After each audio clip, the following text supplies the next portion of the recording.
Hello, welcome to AgriPreneur. My name is Micah and I'm here to welcome you to my home garden of carnivorous plants. Today, we are going to talk about how we can take care of these plants in our own homes, the best tips and tricks to make sure na mabuhay po sila, and everything you need to know to start growing them yourselves. Ang pinaka-popular ko na carnivorous plant is yung Venus flytrap. Siya po yung classic na sumasara para mag-catch ng mga flies or kung anong other insects. Pero unfortunately, since hindi sila native sa Philippine climate or sa tropics, hindi po sila ganun kadaling alagaan.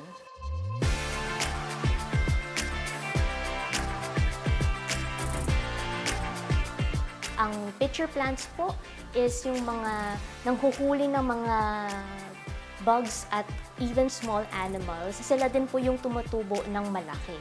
Meron po tayong mga pitcher plants na endemic sa Philippines, sa ating mga mountain ranges. We have a lot of endemic plants that are very rare. But at the same time, these pitcher plants are easy to take care of basta po sila yung bagay sa lowland kung tawagin. Lahat po ng mga pitcher plants ko ay puro mga lowland since ito po yung kaya kong i-guarantee na kapag kayo po ay nakatira sa city, like me in Marikina, mabubuhay po sila sa climate nyo.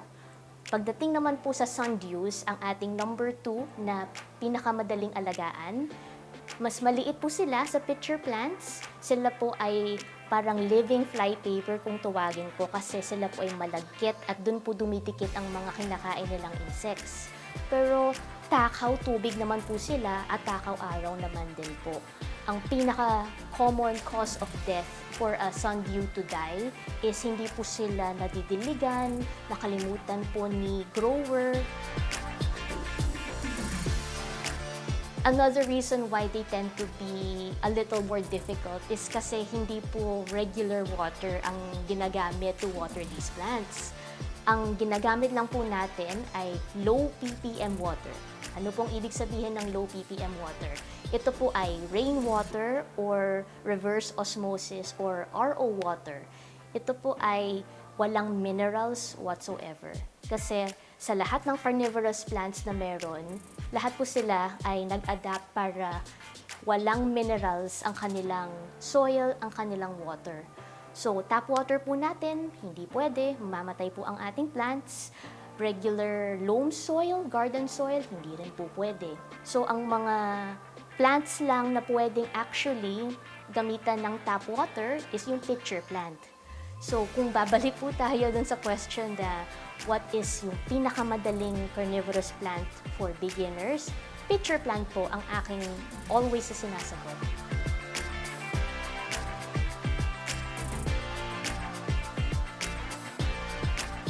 Ang ginagamit lang po nating media for these plants is sphagnum moss. Actually, dependent sa kind of carnivorous plants. So, for pitcher plants, we can use cocoa chips, we can use cocoa peat. Ang importante lang is na nahugasan yung media na to. If you have the budget, you can use high-end, long-fibered sphagnum moss, which lasts longer, which has good retention for water.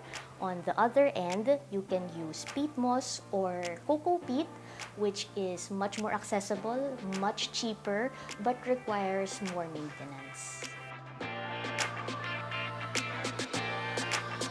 So when it comes to the light requirements of carnivorous plants, people always ask me, kailangan ba nila ng ilaw? Okay lang ba na nasa kwarto ko sila?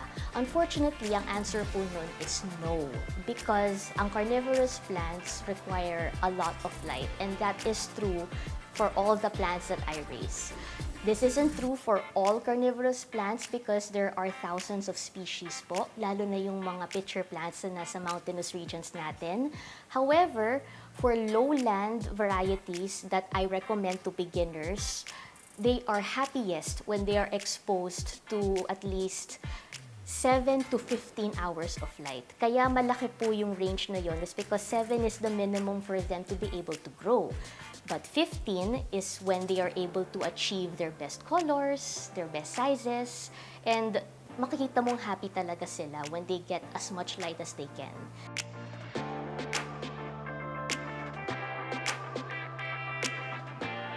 When it comes to humidity, a lot of people think po na they are necessary for all carnivorous plants. This isn't true.